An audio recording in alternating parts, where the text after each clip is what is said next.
Good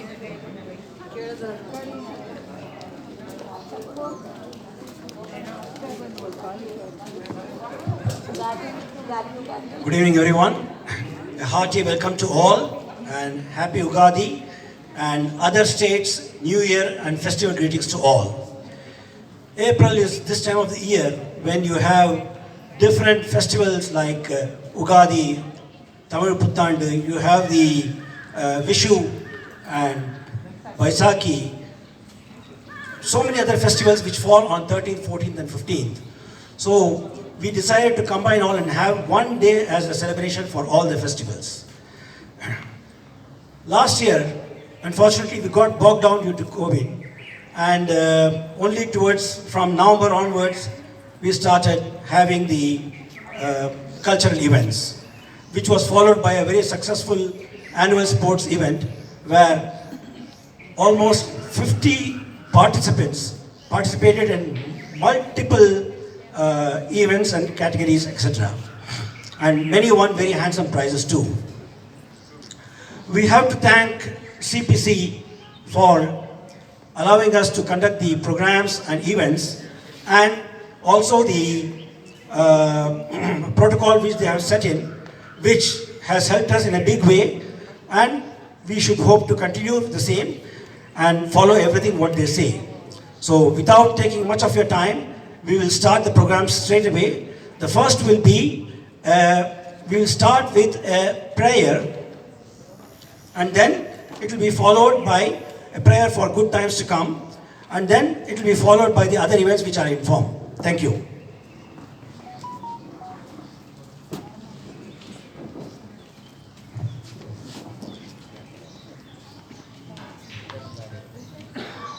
It's a prayer by Chandra Jairam and Girja Chanikram.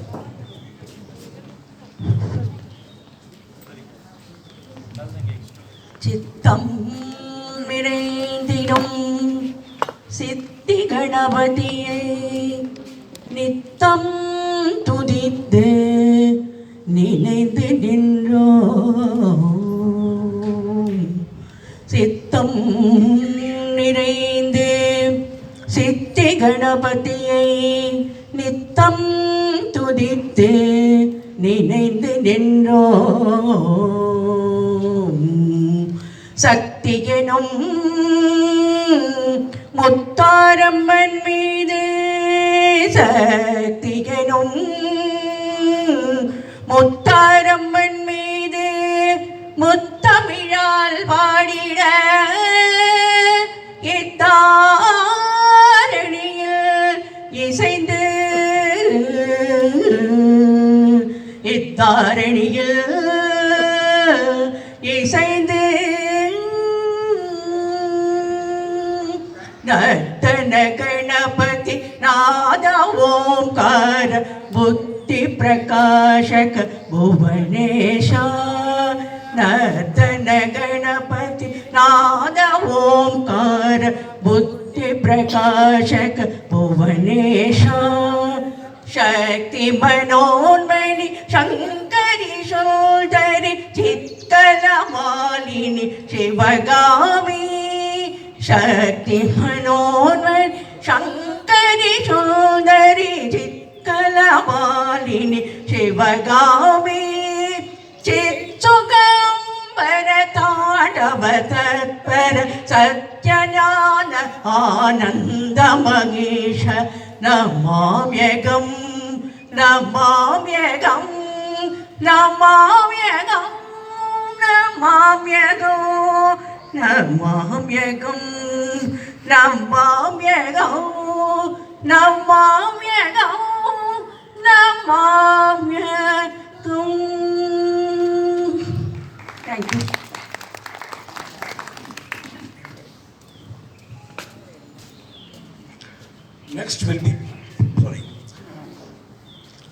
Next will be a stanza from the Bhagavad Gita and with a brief explanation by Sri P.P. Kandan.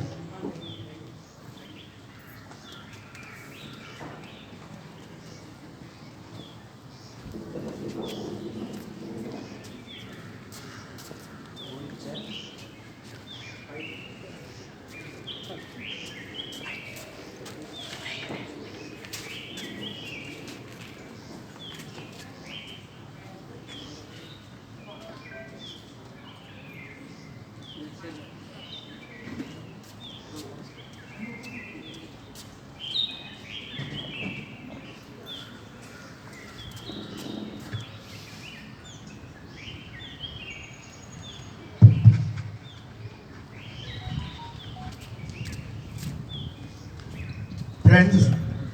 so first of all, the Ugadi greetings and wishes to you all. And tomorrow, Tamil New Year's Day, I may not be able to wish individually. And all other, my neighbor is a Maharashtrian. Today, we took a sweet and then wished them Gudi Padwa. So, whomsoever we see, we wish. So, a wish to all of you from me and my wife and me for the Happy New Year. Now, today I've been given 5 minutes to explain one or two slokas from the Gita, although the title is Bhagavad Gita reading. So I thought of, instead of reading 15 or 20 slokas, maybe I'll concentrate on one or maybe two and share the explanations with you. I consider an important sloka in Gita is in chapter 2, number 47, which many would have heard, but there are certain implications I would try to explain.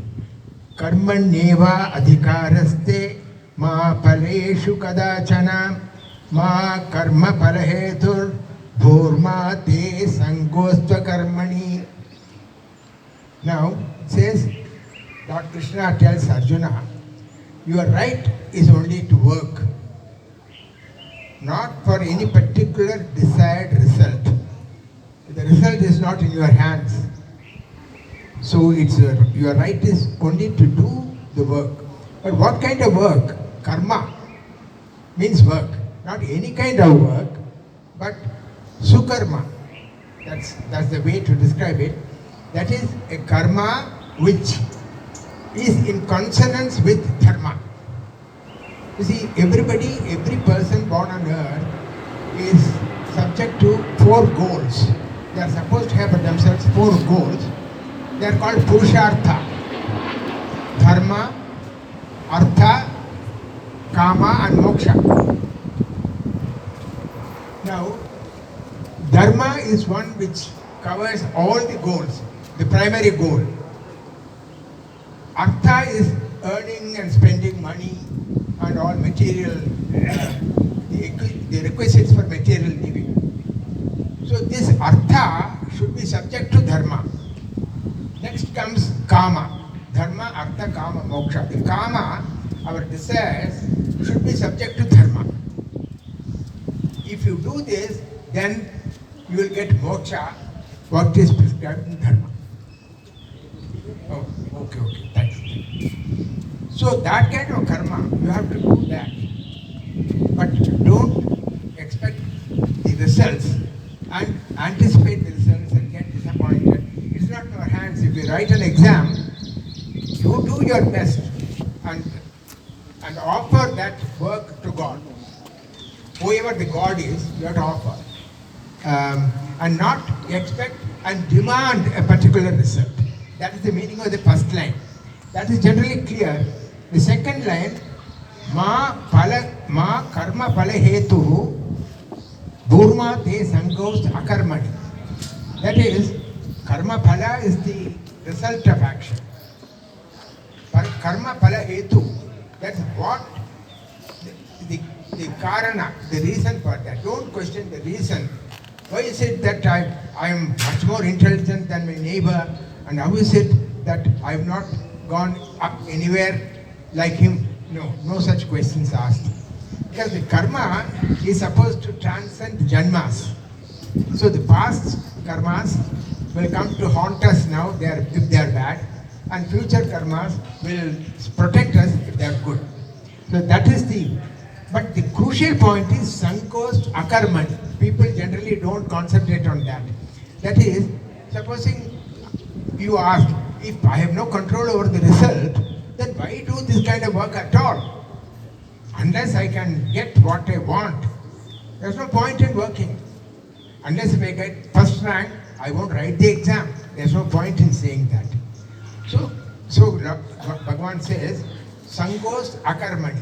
Don't be attached to inaction.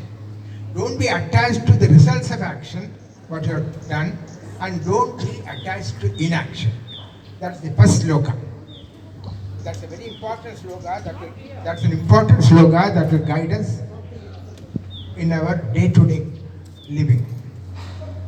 The second, actually, our friend Dr. Rajaram told me that the word Plava, which is the name of this year, the year which is born, today or tomorrow, as the case may be, that means boat. So there is a sloka with the word Plava, which is the name of this year, the new year. So then I did some research on that, I read it. It goes like this. Api chedasi papebhyaha sarvebhyaha papakrittamaha sarvam jnana plavenaiva vrijanam santarishyasi.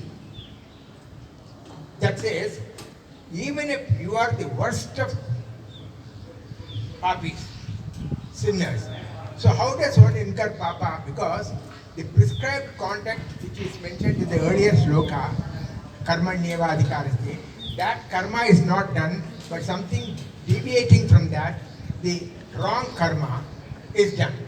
For example, there are 5 niyamas, 5 yamas and all that forbidding certain action. Don't tell a lie, don't steal. But if you consciously disobey these and then work in the wrong direction, you incur sin. So this says, Abhi chedasi papebhyaha sarvebhyaha papakrittamaha. Even among all the wrongdoers, you are the worst wrongdoer. Even so, sarvam, all these wrongdoings and sins, jnana plavenaiva, the boat of jnana. That is, jnana here is knowledge, but not worldly knowledge, spiritual knowledge, divine knowledge. By the boat of divine knowledge, you can cross all these sins. You can cross the ocean of samsara and reach God. That is the meaning of this song, this sloka. So, see, Jnana Plava is the boat which enables you to reach moksha, salvation. Now, if the name of this, the earlier adhyaya is called Sankhya Yoga. That is Jnana Yoga. This fourth adhyaya is called Jnana Karma Sannyasa Yoga. So it contains both Jnana Yoga, Karma Yoga and Sannyasa Yoga. That is, through combination of the two, you reach, through the process of sannyasa, you reach Godhead. Now, so what should we do? Just sit on the boat and have to take care? See, that's why it's purposely used. Raft. Raft takes you from this here, there, and in a sea, high sea, will be tossed like through a tempest. So this boat, you can control. The boat comes with an oar. So the oar you can take and then row it in the desired direction. So these are the two. I can't do more than 2 slokas, but I can crave your indulgence if I already exceeded 5 minutes. Thank you.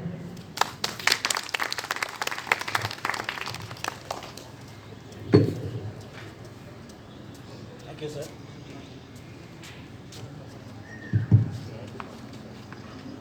Usually, on the New Year Day, we have the Panchanga Padanam.